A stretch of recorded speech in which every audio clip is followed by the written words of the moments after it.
স্বাগত ডিবিসি সংবাদে। আপনাদের সাথে আছি আমি শোভন শাহমিন দিশা। এবারে জানাবো খবরের বিস্তারিত। গণতন্ত্র না থাকলে শুধু স্লোগান, মিছিল কিংবা বক্তৃতা দিয়ে সার্বভৌমত্ব রক্ষা করা যাবে না। নীতিগতভাবে ঐক্যমতে আসতে হবে। পশ্চিমাদের সামনে বাংলাদেশকে ব্যর্থ রাষ্ট্র হিসেবে উপস্থাপনের ষড়যন্ত্র করছে শেখ হাসিনা এবং ভারত। রাওয়া ক্লাবের সাবেক সেনা কর্মকর্তাদের আয়োজনে আলোচনা সভায় এসব কথা বলেন বক্তারা। বর্তমান প্রেক্ষাপটে রাজনৈতিক বিভাজন থাকলেও জাতীয় ঐক্যের জন্য রাজনীতির বন্দোবস্ত প্রয়োজন বলেও মন্তব্য করেন তারা। শনিবার সকালে রাওয়া ক্লাবে সাবেক সেনা কর্মকর্তাদের উদ্যোগে সবার আগে সার্বভৌমত্ব টেকসই বাংলাদেশের জন্য ঐক্য বিষয়ক আলোচনা সভার আয়োজন করা হয়। আহত শিক্ষার্থীদের দায়িত্ব সব রাজনৈতিক দলের নিতে হবে জানিয়ে ডক্টর মঈন খান বলেন, অন্তর্বর্তী সরকারের 100 দিন পার হলেও জনগণের প্রত্যাশা এখনো পূরণ হয়নি। স্বৈরাচার বিদায় নিয়েছে, দেশ থেকে পালিয়ে গিয়েছে, কিন্তু তাতে কিন্তু আমি মনে করি না বাংলাদেশের মানুষের অভিষ্ট অর্পিত হয়েছে। এটা হচ্ছে আমাদের এই সংগ্রামের প্রথম অধ্যায়। জনগণ গণ অভ্যুত্থানে নতুন রাজনৈতিক বন্দোবস্তের রায় দিয়েছে, যা ব্যর্থ হলে ব্যাহত হবে দেশের সার্বভৌমত্ব, মনে করেন গণসংহতি আন্দোলনের প্রধান সমন্বয়কারী। বড় আকারের পরিবর্তনের চিন্তা এই করতে হবে এবং সেইটা এই অভ্যুত্থান সেই রায় দিয়েছে যে বাংলাদেশের নতুন রাজনৈতিক বন্দোবস্ত তৈরি করতে হবে এবং সেটার ভিত্তি হবে একটা গণতান্ত্রিক সংবিধান যেখানে ক্ষমতা কাঠামোর ভারসাম্য আছে, জবাবদিহিতা আছে। দেশ এবং জনগণের অস্তিত্বের প্রশ্নে রাষ্ট্র মেরামতের লড়াইয়ে জিততে হবে বলে জানান বক্তারা। জেনারেল যে অ্যান্টি কারাপশনের চার্জে ছিল। Ariful Islam, DBC news, Dhaka. রাজধানীর ইঞ্জিনিয়ার্স ইনস্টিটিউশনে জাতীয়তাবাদী textile engineers association of Bangladesh জেটেবের তৃতীয় কাউন্সিল অনুষ্ঠানে কথা বলছেন বিএনপি মহাসচিব মির্জা ফখরুল ইসলাম আলমগীর। আমরা সরাসরি চলে যাচ্ছি সেখানে। কারণ সামনের দিকে যে সরকার আসছে সে সরকার আপনাদেরকে তৈরি করতে হবে। সেই সরকার জাতীয়তাবাদের তারেক রহমানের নেতৃত্বের সরকার তৈরি হবে। সেইখানে আমরা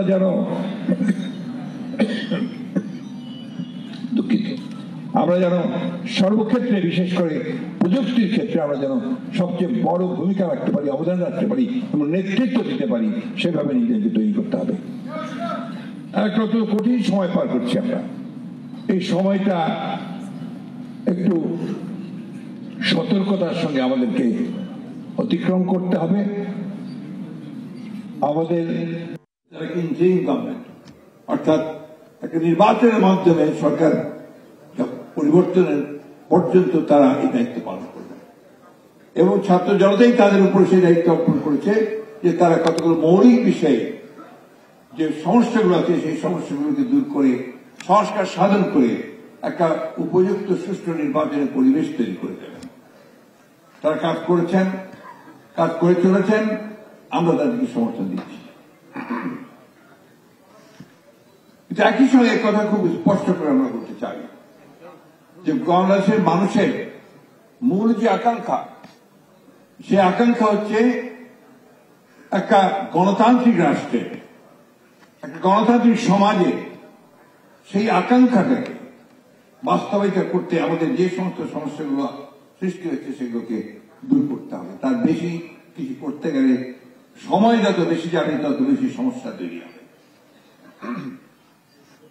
আমি কথাটা স্পষ্ট করে বলতে চাই, নির্বাচন কেন্দ্রিক যে সমস্ত সংস্কারগুলো আছে সেই সংস্কারগুলো দ্রুত সম্পন্ন করতে হবে এবং আশা করব যে আমাদের নির্বাচন ব্যবস্থা, আমাদের প্রশাসন, নির্বাচন কেন্দ্রিক প্রশাসন, আইন শৃঙ্খলার ব্যবস্থা, নির্বাচন কেন্দ্রিক যে সমস্ত সংস্কারগুলো আছে সেই সংস্কারগুলো দ্রুত সম্পন্ন করতে হবে এবং আশা করব যে আমাদের নির্বাচন ব্যবস্থা, আমাদের প্রশাসন, নির্বাচন কেন্দ্রিক প্রশাসন, আইন শৃঙ্খলার ব্যবস্থা, বিচার ব্যবস্থা, এইগুলোর সংস্কারগুলো করেই আমাদেরকে অতি দ্রুত আমাদের নির্বাচনে যাওয়াটাই হবে এই দেশের মানুষের জন্য সবচেয়ে কল্যাণ।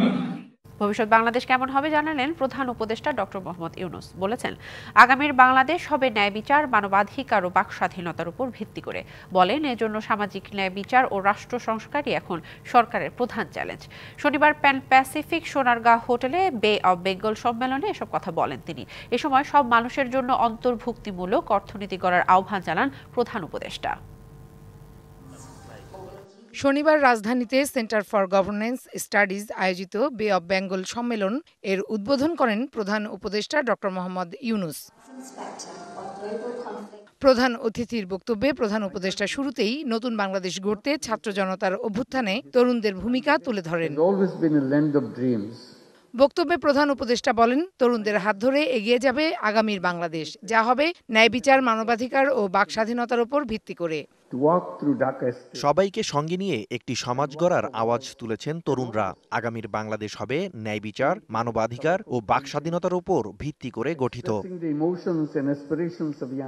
দেশে ন্যায় বিচার প্রতিষ্ঠা ও রাষ্ট্র সংস্কারই সরকারের প্রধান চ্যালেঞ্জ জানিয়ে সবাইকে ধৈর্য ধরার আহ্বান জানান প্রধান উপদেষ্টা। সম্পদকে কুক্ষিগত করা হবে না, সবার মাঝে সমানভাবে বন্টন হবে। দেশে ন্যায় বিচার প্রতিষ্ঠা ও রাষ্ট্র সংস্কারই সরকারের প্রধান চ্যালেঞ্জ।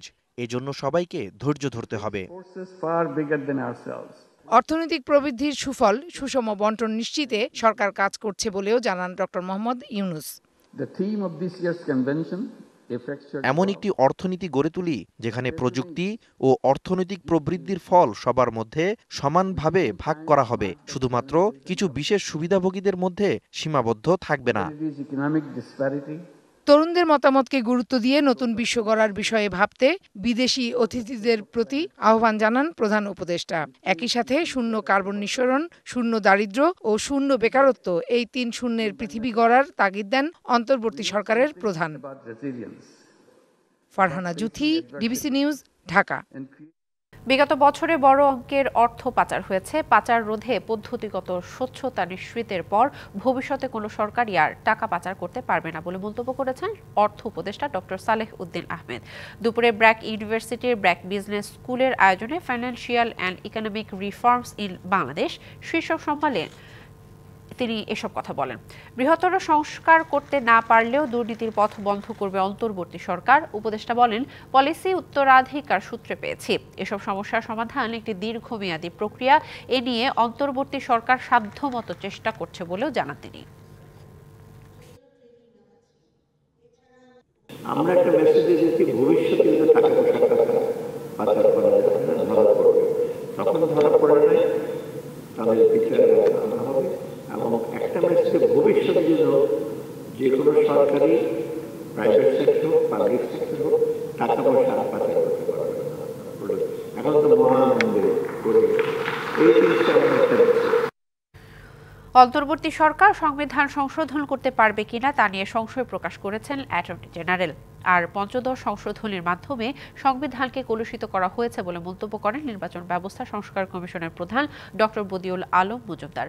জাতীয় প্রেস ক্লাবে সংবিধানের খসড়া প্রস্তাবনা বিষয়ক এক আলোচনা সভায় এসব কথা বলেন তারা। জুলাই গণ অভ্যুত্থানের পর থেকেই সংবিধানের সংশোধন নিয়ে বিভিন্ন মহলে চলছে আলোচনা সমালোচনা। সংবিধান সংশোধনের আওয়াজ এসেছে সরকারের পক্ষ থেকেও। জাতীয় প্রেস ক্লাবে ল রিপোর্টার্স ফোরামের আলোচনা সভায় আইনজ্ঞরা বলেন, একনায়কতন্ত্র থেকে বের হতে হলে সংবিধানের কিছু কিছু জায়গায় যৌক্তিক সংস্কার প্রয়োজন। যা যা চেঞ্জেস করে আমরা এগোতে পারি সেই চেঞ্জেসগুলো দরকার। সেটার জন্য বিচার বিভাগের যে সংস্কার নিয়ে যে প্রস্তাবগুলো আসছে সেগুলো দেখতে হবে। পাশাপাশি পুলিশ আর পাশাপাশি অবশ্যই দুর্নীতি দমনের ব্যাপারে যে সংস্কার কার্যক্রম হচ্ছে সেটাও কিন্তু নির্বাচনের জন্য রেলেভেন্ট। এ সময় নির্বাচন সংস্কার কমিশন প্রধান বলেন, পঞ্চদশ সংশোধনীর মাধ্যমে সংবিধানের 1/3 পরিবর্তন করে তা কলুষিত করা হয়েছে। একটা ভুল বুঝাবুঝি সৃষ্টি করা হচ্ছে যে পঞ্চদশ সংশোধনী বাতিল হয়ে বোধহয় সেই তত্ত্বাবধায়ক সরকার ফিরে আসবে, আমার আগের বিচারপতি ফিরে আসবেন, উনি এসে তত্ত্বাবধায়ক সরকারের প্রধান হবেন। এইরকম একটা ভুল বুঝাবুঝি, চরম ভুল বুঝাবুঝি সৃষ্টি হচ্ছে। আমার মনে হয় এটার অবসান হওয়া দরকার। তবে সংবিধান অনুযায়ী এই সরকার সংবিধান সংশোধন করতে পারবে কিনা তা নিয়েই সংশয় জানান অ্যাটর্নি জেনারেল। স্থানীয় সরকার ব্যবস্থায় জনগণ অংশগ্রহণের জন্য তার স্বাধীন সার্বভৌম ক্ষমতা যাতে প্রয়োগ করতে পারে, সেই বিষয়টি নিশ্চিত করার জন্য যা যা করণীয় তাই করলেই আমার মনে হয় সেই সংবিধান সার্বভৌম হবে। সেই সংবিধানের বাংলাদেশের মানুষের আশা আকাঙ্ক্ষার প্রতিফলন ঘটবে। শেখ হাসিনার কর্তৃত্ববাদ প্রতিষ্ঠায় বিচার বিভাগ অনুঘটক হিসেবে কাজ করেছে বলে মন্তব্য করেছেন টিআইবির নির্বাহী পরিচালক ডক্টর ইফতেখারুজ্জামান। সংবিধানের পরিবর্তন হলেও মৌলিক কাঠামোর পরিবর্তন হতে পারে না বলেও মত দেন বক্তারা। Farhana Juthi, DBC news, Dhaka. ৭১-এর মুক্তিযোদ্ধাদের তালিকা নিয়ে অনিয়ম হলেও ২৪-এর শহীদদের তালিকা নিয়ে কোনো অনিয়ম হবে না বলে জানিয়েছেন সমাজ কল্যাণ উপদেষ্টা শারমিন এস মুর্শিদ।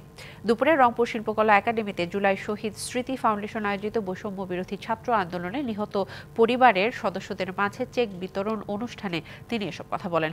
এ সময় তিনি আরও বলেন, ২৪-এর আন্দোলনে যারা শহীদ হয়েছেন তাদের প্রকৃত তালিকা করা হচ্ছে, পুনর্বাসন সহ তাদের মর্যাদা নিশ্চিত করা হবে। অনুষ্ঠানে মৎস্য ও প্রাণী সম্পদ উপদেষ্টা ফরিদা আখতার বলেন, ছাত্র জনতার বিপ্লবের দ্বিতীয় স্বাধীনতাকে যে কোনো মূল্যে টিকিয়ে রাখতে হবে। আহত পরিবারের পাশেও সরকার থাকবে বলে জানান তিনি।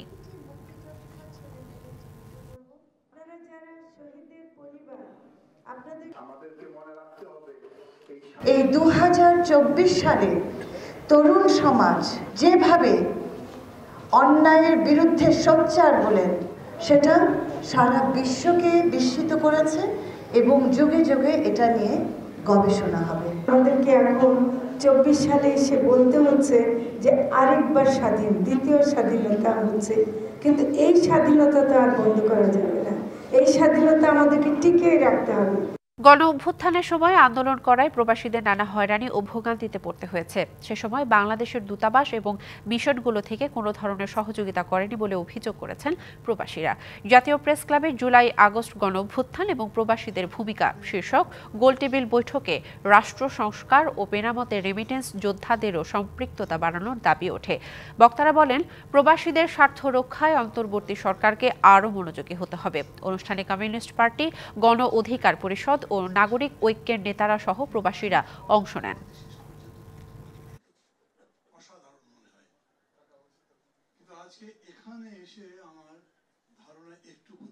আমরা জানতাম এই রাজতন্ত্র দেশে যদি আমরা মিছিল করি তাহলে আমাদের সাজা হবে, বিতরণ হবে।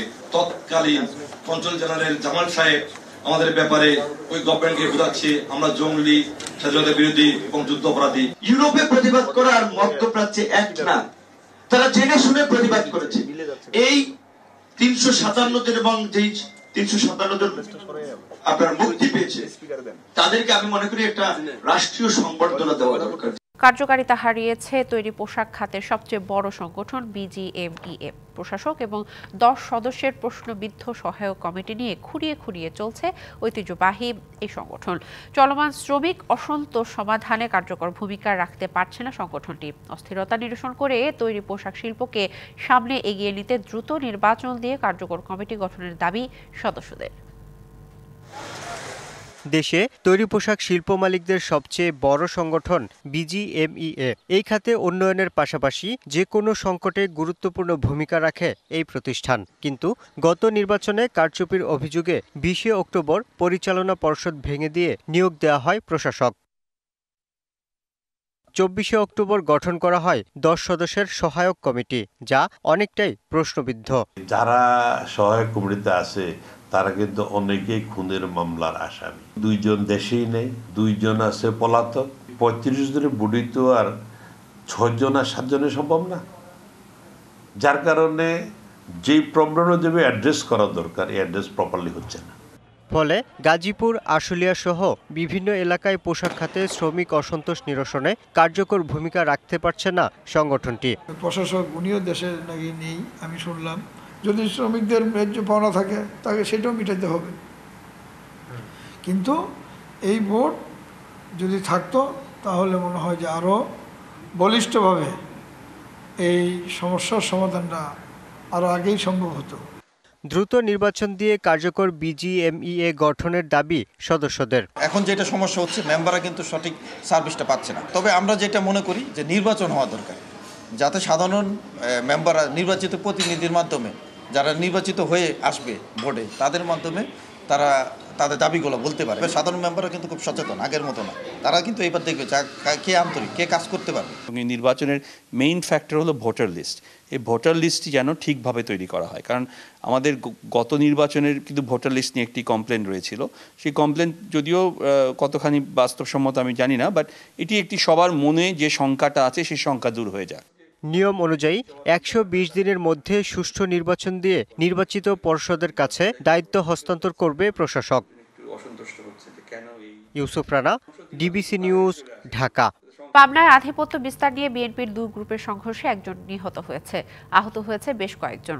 সকালে উপজেলার হেমায়েতপুর ইউনিয়নের মানসিক হাসপাতাল সংলগ্ন বেতে পাড়ায় এই ঘটনা ঘটে। পুলিশ এবং স্থানীয়রা জানায়, কয়েকদিন ধরে ইউনিয়নের সাবেক চেয়ারম্যান ও জেলা বিএনপি সদস্য মুমতাজ আলীর সাথে সাবেক সাধারণ সম্পাদক আবুল হাশেম গ্রুপের বিরোধ চলছিল। শুক্রবার রাতে এই এলাকার ইসলামী জলসা নিয়ে বাকবিতণ্ডা হয় তাদের মধ্যে। এর জেরে সকালে দুই পক্ষের মধ্যে সংঘর্ষ হয়। আহতদের উদ্ধার করে পাবনা জেনারেল হাসপাতালে ভর্তি করা হয়েছে। বন্ধ চিনি কলগুলো পর্যায়ক্রমে চালু করতে কাজ করছে সরকার। এজন্য টাস্ক ফোর্স গঠন করা হয়েছে। এখানে আখ চাষিরাও সম্পৃক্ত আছেন। কৃষকদের প্রণোদনা সহ এগুলো চালু করতে আগে 120 কোটি টাকা বরাদ্দ দেওয়া হয়েছে, এখন আবারও 100 কোটি টাকা বরাদ্দ দেওয়া হবে। দুপুরে দিনাজপুরের শেতাবগঞ্জ চিনি কল পরিদর্শন শেষে এসব কথা বলেন শিল্প উপদেষ্টা আদিলুর রহমান খান। শেতাবগঞ্জ চিনি কলকে সম্ভাবনাময় জায়গা উল্লেখ করে তিনি দখল হওয়া জমি উদ্ধারের ঘোষণা দেন। 2020 সালে বন্ধ হয় শেতাবগঞ্জ চিনি কলটি। এরপর থেকে বিভিন্ন উদ্যোগ নেওয়া হলেও চালু হয়নি দেশের অন্যতম বৃহত্তম চিনি কল। দর্শক, রাজধানী ইঞ্জিনিয়ার্স ইনস্টিটিউশনে জাতীয়তাবাদী textile engineers association of Bangladesh জেটেব এর তৃতীয় কাউন্সিল অনুষ্ঠানে কথা বলছেন বিএনপির ভারপ্রাপ্ত চেয়ারম্যান তারেক রহমান। আমরা সরাসরি আবারও চলে যাচ্ছি সেখানে। জ্ঞানের একটা প্রায়োগিক শাখা হিসেবে বিশ্বব্যাপী টেক্সটাইল ইঞ্জিনিয়ারিং কিংবা টেক্সটাইল কলেজের ভূমিকা এবং গুরুত্ব আগের যে কোনো সময় থেকে অনেক গুণ বেড়েছে। Wait processing engineering, yarn, fabric এবং অ্যাপারেল ম্যানুফ্যাকচারিং ইঞ্জিনিয়ারিং, এই বিষয়গুলো টেক্সটাইল সেক্টরের একটা অনিবার্য অংশই পরিণত হয়েছে বা অংশই বলা যায়। সুতরাং টেক্সটাইল ইঞ্জিনিয়ারিং এ পাশ করে কেউ বেকার থাকার কথা না। এই বিষয়গুলোতে যারা পাশ করেছেন, পরীক্ষা দিয়ে বেরিয়ে এসেছেন, তাদের বেকার থাকার কথা না। এই মুহূর্তে বাংলাদেশের রপ্তানি আয়ের একটা সিংহ ভাগ অর্জিত হয় টেক্সটাইল সেক্টর থেকে। বাট এখানে অনেকেই বক্তব্যে উল্লেখ করেছেন, বলেছেন নানা রকম ষড়যন্ত্র, দুর্নীতি, টাকা পাচার আর দক্ষ ব্যবস্থাপনার অভাবে এই সেক্টরটা নিয়েও সংখ্যা কম নয়।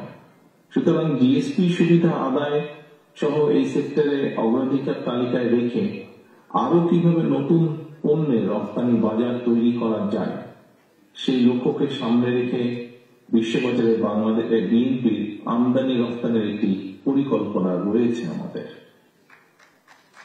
রপ্তানি বাজার নিরাপদ এবং সুরক্ষিত রাখতে রপ্তানিকারকদের জন্য সঠিক সময়ে শিপমেন্টের ডেলিভারি দিনক্ষণ ঠিক রাখা একটা বড় চ্যালেঞ্জ।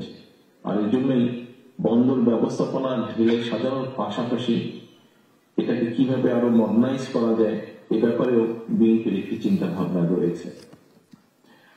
প্রিয় কাউন্সিলর বৃন্দ, প্রিয় উপস্থিতি বৃন্দ, বাংলাদেশের গার্মেন্টস এবং টেক্সটাইল সেক্টরের অগ্রযাত্রা ঠেকাতে নানা রকম ষড়যন্ত্র অব্যাহত রয়েছে, যা আপনাদের অনেকেরই বক্তব্যে উঠে এসেছে।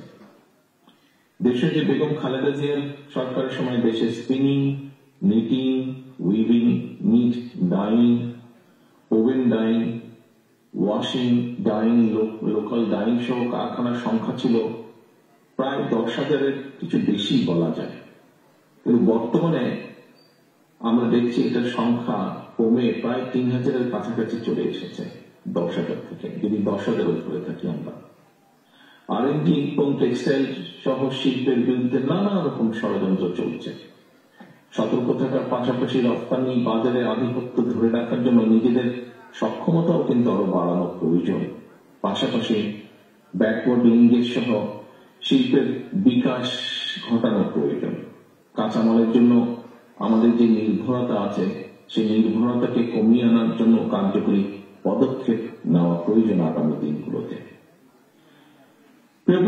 গত 15 বছরের মাফিয়া চক্র দেশকে আমরা দেখেছি কিভাবে সম্পূর্ণ বলা যায় আমদানি নির্ভর, পরনির্ভর বা ঋণ নির্ভর করে ফেলেছে। এই অবস্থা থেকে অবশ্যই দেশকে বের করে আনা প্রয়োজন। বের করে এনে দেশকে সমৃদ্ধি এবং স্বনির্ভর করা প্রয়োজন যে কোনো ভাবে। বাংলাদেশ জাতীয়তাবাদী দল বিএনপির অন্যতম প্রধান একটি অগ্রাধিকার হচ্ছে যে এই লক্ষ্য পূরণে নানামুখী উদ্যোগ গ্রহণ করা। এর অংশ হিসাবে দেশে বিদেশে বিনিয়োগ বিশেষ করে ক্ষুদ্র এবং মাঝারি শিল্প প্রতিষ্ঠান। এসএমই সেক্টরে বিশেষভাবে প্রবাসী বিনিয়োগ বাড়িয়ে দেশের অভ্যন্তরে উৎপাদন এবং উন্নয়ন প্রক্রিয়াকে শ্রমশক্তির অংশীদারিত্ব নিশ্চিত করার বিষয়টাও বিএনপির পরিকল্পনার ভিতরে রয়েছে। এই বিষয়ে আমাদের চিন্তা ভাবনা রয়েছে। দেশে বিনিয়োগ বাড়াতে বিনিয়োগ প্রক্রিয়া কিভাবে আরো সহজ করা যায়, সাবলীল করা যায় এবং সাবলীল করা দরকার। বিশেষ করে এসএমই খাতের বিনিয়োগ কিভাবে উৎপাদনের যে যাওয়ার পথে যে জটিলতা আছে সেই জটিলতাকে কিভাবে আরো কমিয়ে আনা যায়, জটিলতা মুক্ত করা যায়, সেগুলোর ব্যাপারে উদ্যোগ গ্রহণ করা প্রয়োজন। কোন একজন ব্যক্তি বাংলাদেশের ইনভেস্টমেন্ট ডেভেলপমেন্ট অথরিটি বিডায়, খুব সময় বিডাই বোধহয় নাম সংক্ষেপে, বিডায় বিনিয়োগ হিসেবে নিবন্ধিত হওয়ার পরে আমরা দেখেছি যে বিনিয়োগকারীকে বিদ্যুৎ, পরিবেশ, ফায়ার সার্টিফিকেট সংগ্রহ কমপক্ষে 12-13টা প্রক্রিয়া সম্পন্ন করতে হয়। এটা একটা যে কোনো ইনভেস্টরের জন্য এটা একটা অনেক লম্বা একটা প্রসেস। সুতরাং কিভাবে এই প্রসেসটাকে কমিয়ে এনে ওয়ান স্টপ সার্ভিস সিস্টেম চালু করা যায়, টাইম লিমিটটা কমিয়ে এনে 4 থেকে 6 সপ্তাহ করা যায় কিনা, পুরো প্রক্রিয়াটা কিভাবে করা সম্ভব, যদি করা সম্ভব হয় সেটা আমাদের চিন্তা ভাবনা রয়েছে এবং করা সম্ভব হয় তাহলে আমরা মনে করি যে দেশে বা বিদেশে বিনিয়োগকারীরা আরো অনেক বেশি উৎসাহিত হবে। প্রিয় ভাই বোনেরা, বিশ্বে বাংলাদেশের আরো নতুন পণ্যের বাজার সৃষ্টির জন্য প্রয়োজনীয় রাষ্ট্রীয় সহায়তা দেওয়া প্রয়োজন। আমরা আশ্বাস দিয়ে এতটুকু বলতে চাই এই মুহূর্তে যে জনগণের রায় বিএনপি যদি ইনশাল্লাহ রাষ্ট্র ক্ষমতার পরিচালনার সুযোগ পায়, বিদেশে বাংলাদেশের রপ্তানি পণ্যের বাজারের সম্প্রসারণের লক্ষ্যে গার্মেন্টস এবং টেক্সটাইল ছাড়াও যেগুলো শতভাগ রপ্তানিযোগ্য পণ্য সেগুলোর উপরে আমাদের চিন্তা ভাবনা আছে ব্যাক টু ব্যাক এলসি সুযোগ কিভাবে দেওয়া যায়, সেই বিষয়টি একটি চিন্তা ভাবনা আমাদের আছে। সম্পূর্ণ সংবাদ এই ছিল এখনকার মতো। ডিবিসি নিউজের সংবাদগুলো পড়তে ভিজিট করুন dbcnews.tv আর ভিজিট করুন ডিবিসি নিউজের ফেসবুক পেজ এবং ইউটিউব চ্যানেল। ডিবিসির সঙ্গেই থাকুন।